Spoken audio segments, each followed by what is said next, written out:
সাবধান, ওই বাক্সটাতে আমার অনেক দামি জিনিসপত্র আছে, দেখিস আবার ভেঙে টেঙে ফেলিস না। না না বাবু, আপনি একদম চিন্তা করবেন না, এসবে আমার অভ্যেস আছে। কম বছর তো আর কুলির কাজ করছি না।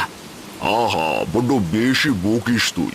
এখন যে কি করি, ট্রেনটা এখানে নষ্ট হওয়ার ছিল, এখন তো কোনো গাড়ি ঘোড়াও পাবো না, তারপর চারিদিকে যা বৃষ্টি হচ্ছে। না না বাবু, এই অবেলায় আপনি কোনো গাড়ি পাবেন না, আবার সেই কাল বিকেল। কি জ্বালায় পড়লাম বল দেখি। আশেপাশে কোনো আত্মীয়ের বাড়িও নেই যে রাতটা সেখানে কাটাবো। বাবু, আপনি কোথায় যাবেন? সে অনেক দূর, তোকে নাম বললে তুই চিনবি না।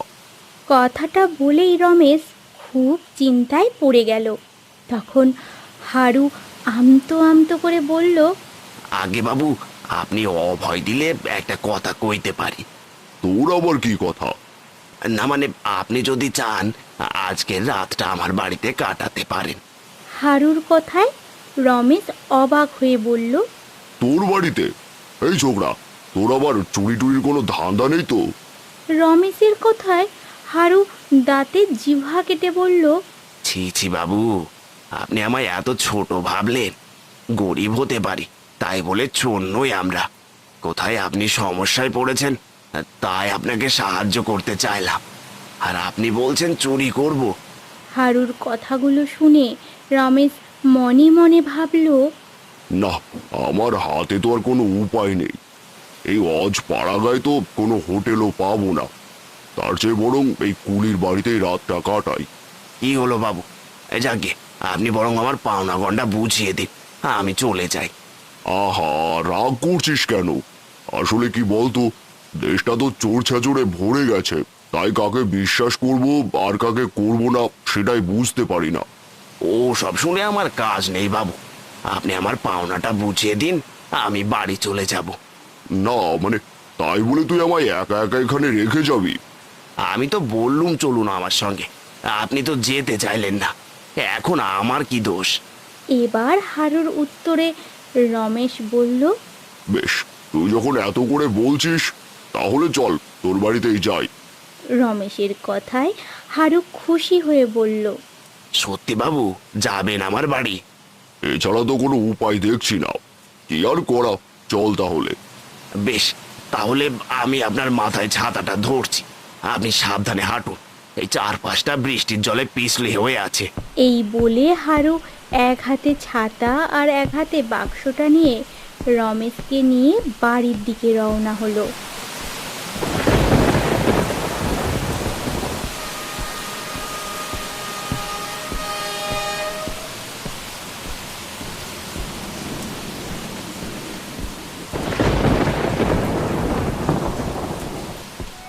এই যে বাবু, এইটাই হলো আমার বাড়ি। এ মা, এটা তোর বাড়ি? এমন একটা টিনের বাড়িতে তুই থাকিস? কি আর করব বাবু, আমি তো একজন গরিব কুলি, তবে আপনার এখানে খারাপ লাগবে না। এই কই গগিন্নি, কোথায় গেলে? এই তাড়াতাড়ি একবার বাইরে এসো তো।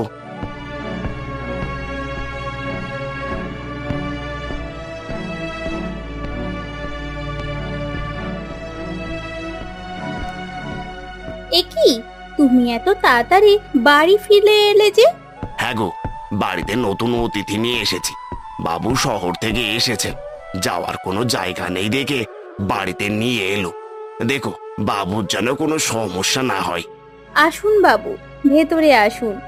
মালতী কথা শুনে যেই না রমেশ উঠান থেকে উঠতে গেল, সাথে সাথে পিছলে উঠানে পড়ে গেল। সেই দেখে হারুর ছেলে শিমুল জোরে জোরে হাসতে লাগলো। রেলগাড়ি জমাজম, পা পিছলে আলুর দম। ওরে বাবা রে, মরে গেলাম রে। এই ছেলে, দাঁত বের করে হাসছিস কেন? এই দেখি দেখি বাবু, কোথাও ব্যথা পেলেন নাকি? এই শিমুল, হাসছিস কেন? মেরে পিঠের ছাল তুলে দেবো, যা এখান থেকে। কিছু মনে করবেন না বাবু, ছোট মানুষ ভুল করে হেসে ফেলেছে। আপনি ঘরে চলুন, আমরা আপনার স্নানের ব্যবস্থা করছি। এই বলে হারু রমেশকে ঘরের ভিতরে নিয়ে গেল। কিছুক্ষণ পর মালতী রান্নাঘর থেকে হারুকে ডেকে বলল, হ্যাঁ গো, তোমার কি কখনো আক্কেল জ্ঞান হবে না? এই যে শহরের বাবুকে বাড়িতে নিয়ে এলে, এদিকে ঘরে ভালো মন্দ কিছুই নেই, ওনাকে আমি কি রেঁধে দেব বলো তো? এভাবে কেন বলছো গিন্নি? অতিথি তো নারায়ণ। আমি দেখছি বাজার থেকে একটু মাংস কিনে আনা যায় কিনা। এই অভাবের সময় তুমি তোমার জমানো টাকায় হাত দেবে? আরে বাবা, মানুষ কেন টাকা জমায়? যাতে অসময়ে কাজে লাগাতে পারে। অত ভেবো না তো তুমি। এই দাও, বাজারের ব্যাগটা দাও।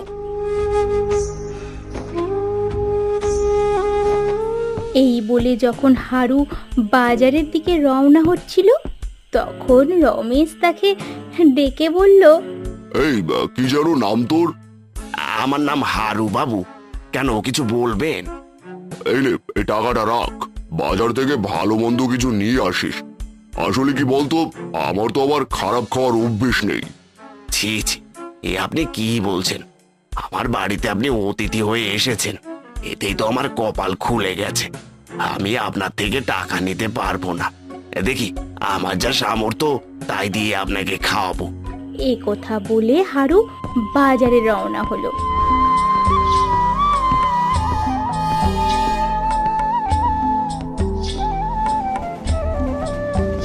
এইদিকে রমেশ তার থাকার ঘরটার চারিদিকে চোখ বুলিয়ে মনে মনে বলল, এ মা, চারদিকটা কি নোংরা! কপাল খারাপ নলে কি আর এখানে থাকতে হয়? কোনো মতে রাতটা পার হলেই বাঁচি। রমেশ যখন মনে মনে এইসব ভাবছিল, তখন হারুর ছেলে শিমুল এসে দরজার পাশে দাঁড়ালো। কিরে, ওখানে দাঁড়িয়ে আছিস কেন? মা পাঠালো, তখন আপনি পড়ে গেছিলেন দেখে আমি হেসেছিলাম, এজন্য মা আমায় অনেক বকেছে। ঠিকই করেছে। এবার যা, বের হও এখান থেকে। কিন্তু মা যে আপনার জন্য লুচি পায়েস পাঠালো। লুচি পায়েসের কথা শুনেই রমেশের মুখে যেন এক গাল হাসি চলে এলো।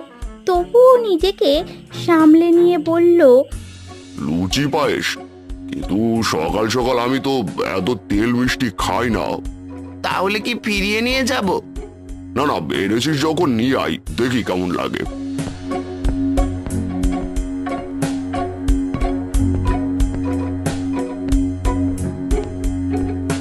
রমেশের কথায় শিমুল লুচি আর পায়েস দিয়ে সেইখান থেকে চলে গেল।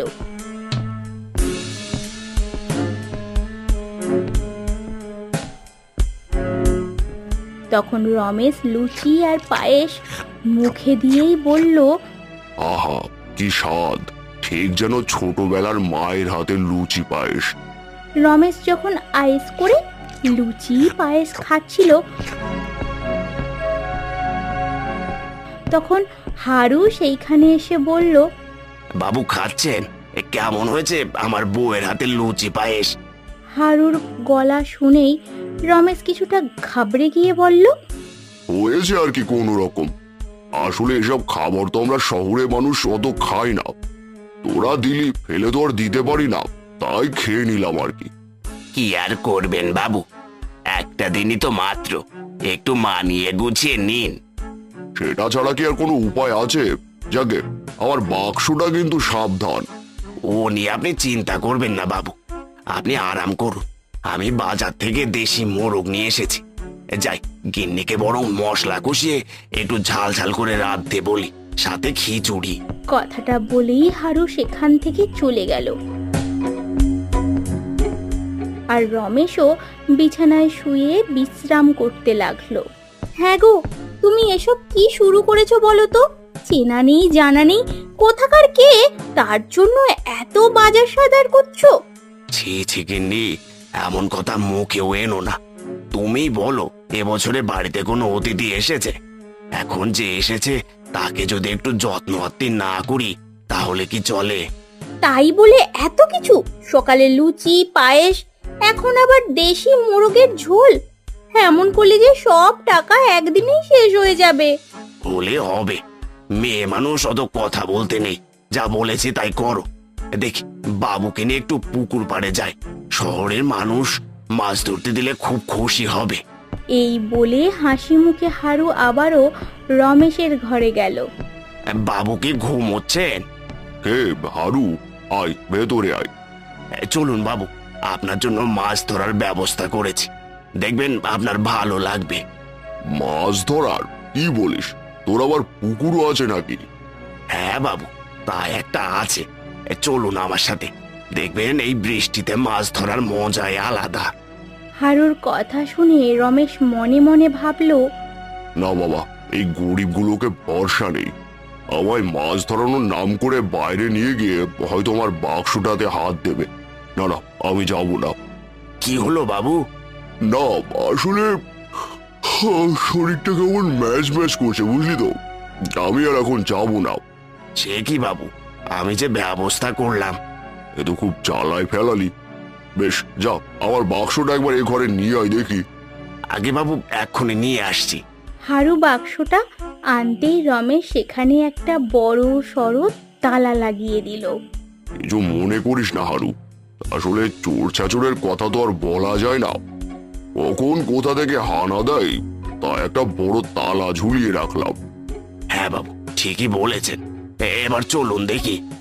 এই বলে হারু রমেশকে সঙ্গে করে পুকুরে গেল মাছ ধরতে। কি বাবু, কেমন লাগছে মাছ ধরতে? সত্যি বলতে গায়ে একটু কাদা লাগছে ঠিকই, তবে খুব আনন্দ পাচ্ছি। এই জন্যই তো আপনাকে নিয়ে এলুম বাবু। আজ আর কাজে যাইনি, ভাবলাম আপনি মন খারাপ করে ঘরে বসে রইবেন আর আমি কাজ করব। তা কি করে হয়? সে কি রে, তাহলে তো আজ তোর খুব ক্ষতি হয়ে গেল। কি যে বলেন না বাবু, একদিন কাজে না গেলে এই গরিবের খুব ক্ষতি হবে না। নিন, এবার স্নানটা সেরে নিন। ওদিকে হয়তো গিন্নির রান্না হয়ে গেছে। স্নান সেরে গরম ভাত আর দেশি মোরগের ঝোল খাবো। আহ, একদম জমে যাবে। এই বলে হারু আর রমেশ স্নান সেরে বাড়ি ফিরে গেল। খাবারের দিকে তাকিয়েই রমেশ কিছুটা নাক সিটকে উঠল। তখন হারু বলল, কি হলো বাবু, ভাত সামনে নিয়ে বসে আছেন কেন? এ বাবা, এ ঝোল নাকি তেল তা তো বোঝার উপায় নেই রে। আসলে কি বলতো, এত তেল মশলার খাবার তো আমি খাই না। এ কি গিন্নি, এত তেল দিয়েছো কেন? জানো না শহরের বাবুরা এত তেল মশলা খায় না। মাফ করবেন বাবু, আসলে দেশি মোরগ তো, তাই তেল ছেড়েছে।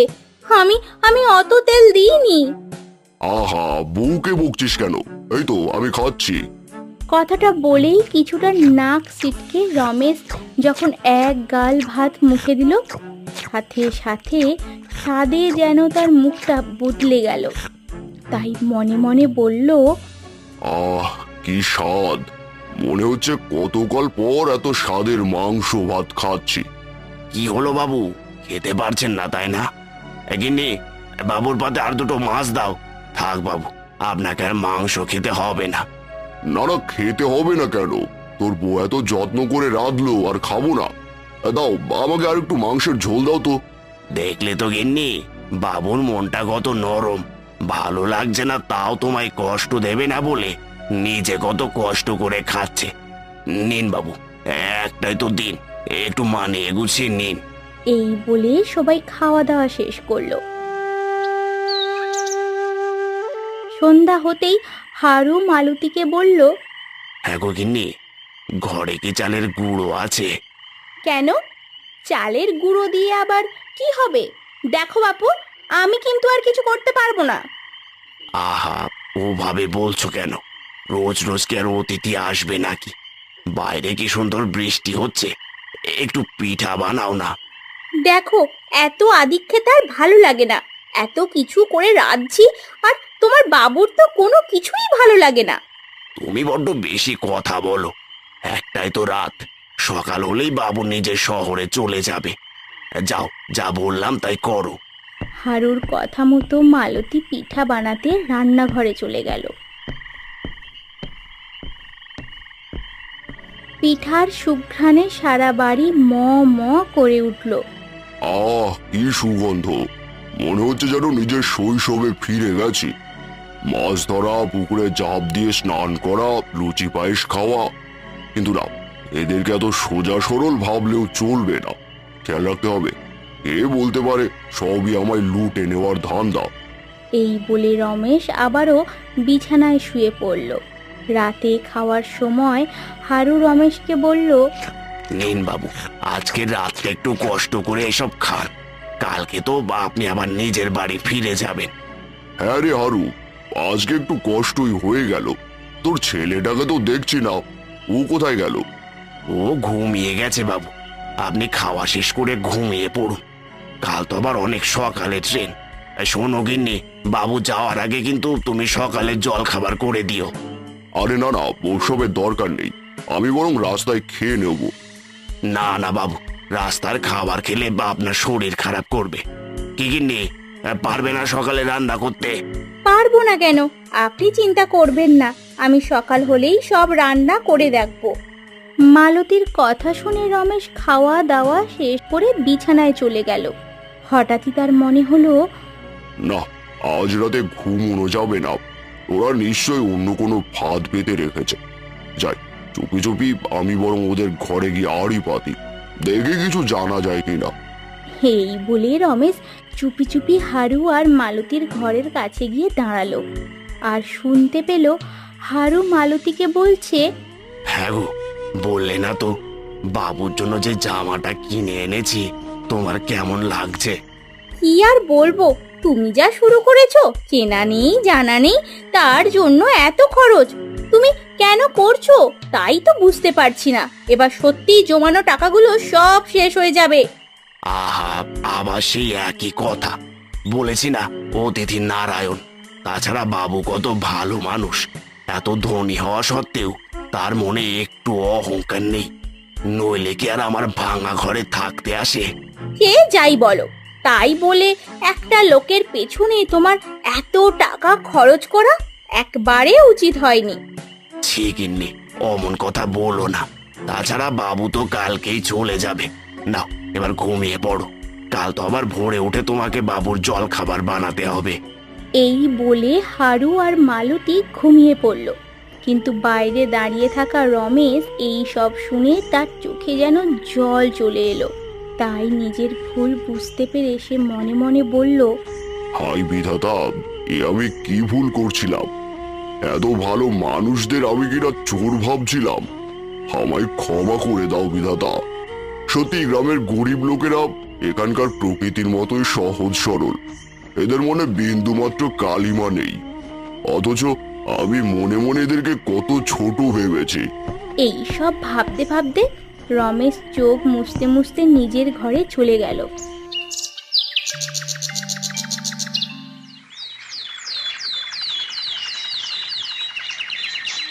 পরদিন সকাল হতেই খাওয়া দাওয়া শেষ করে রমেশ যখন রওনা হবে তখন হারু তাকে বলল, বাবু, কোনো ভুল করলে ক্ষমা করে দেবেন। আমি জানি এই বাড়িতে এক রাত থাকতে আপনার কত কষ্ট হয়েছে। নিন বাবু, এই জামাটা নিন, এটা আমি আপনার জন্য এনেছি। যদিও সস্তা, তবুও না হয় আপনার কাছে রাখবেন। হারুর কথা শুনে রমেশ হারুকে জড়িয়ে ধরল আর বলল, না না হারু, তোমার কোনো ভুল নেই, বরং আমি তোমাদের ভুল ভেবেছি। তাই পারলে তোমরা বরং ক্ষমা করে দিও আমায়। ছি ছি বাবু, আপনি কি বলছেন? আপনার আবার কি ভুল হবে? তাছাড়া আপনি আবার আমায় তুমি করে কেন বলছেন? যেটা উচিত সেটাই বলছি ভাই। আমরা বড় লোকেরা নিজের অর্থ প্রতিপত্তির অহংকারে এতটাই বুঁদ হয়ে থাকি যে মানুষকে মানুষ জ্ঞান করতেই ভুলে যাই। তাই তো বয়স যাই হোক, একজন কুলিকে খুব সহজে তুই বলে সম্বোধন করি, অথচ ওই কুলির মনটা কত বড় ভাবো, যে কিনা আমায় তার বাড়িতে আশ্রয় দিয়েছে। আহা বাবু, এসব আপনি কি বলছেন? এ তো আমি ভালোবেসে আপনাকে সাহায্য করেছি। না হারু, তুমি সাহায্য করেছো কারণ তোমার মন অনেক বড়। আমি হয়তো তোমার জায়গায় থাকলে এটা পারতাম না। শুধু তাই নয়, আমাকে নিজের জমানো টাকা খরচ করে খাইয়েছো। তোমাদের আতিথেয়তায় আমি মুগ্ধ। এবার কিন্তু আপনি বাড়িয়ে বলছেন বাবু। না গো ভাই, যা বলছি তাই সত্যি। সত্যি বলতে তোমাদের ছেড়ে, এই বাড়ি ছেড়ে আমার যেতে ইচ্ছে করছে না, তবে যেতে তো হবেই। এই নাও, এটা রাখো। এ কি, এ তো অনেক টাকা। না না বাবু, এ টাকা আমি নিতে পারবো না। কেন ভাই, আমি কি আমার ভাইকে ভালোবেসেটুকু দিতে পারি না? বেশ, এই যে ছেলে, এদিকে এসো দেখি।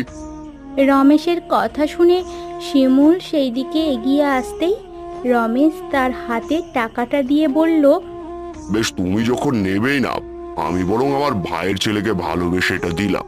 আর হ্যাঁ, আমি কিন্তু আবারও আসবো এই বাড়িতে। সে তো আমাদের সৌভাগ্য বাবু, যখন ইচ্ছে চলে আসবেন, এ আপনারই বাড়ি। হারুর কথা শুনে রমেশ আবারও হারুকে জড়িয়ে ধরে আর বলল, শুধু আমি না, এবার একবার তোমাদেরকেও আমার বাড়িতে যেতে হবে। রমেশের কথা শুনে হারুরও যেন গর্বে বুকটা ভরে গেল। দেখেই মনে হলো এ যেন সত্যিকারের দুই ভাই। আর এইভাবেই রমেশ আর হারুর বন্ধুত্বের সূচনা হলো।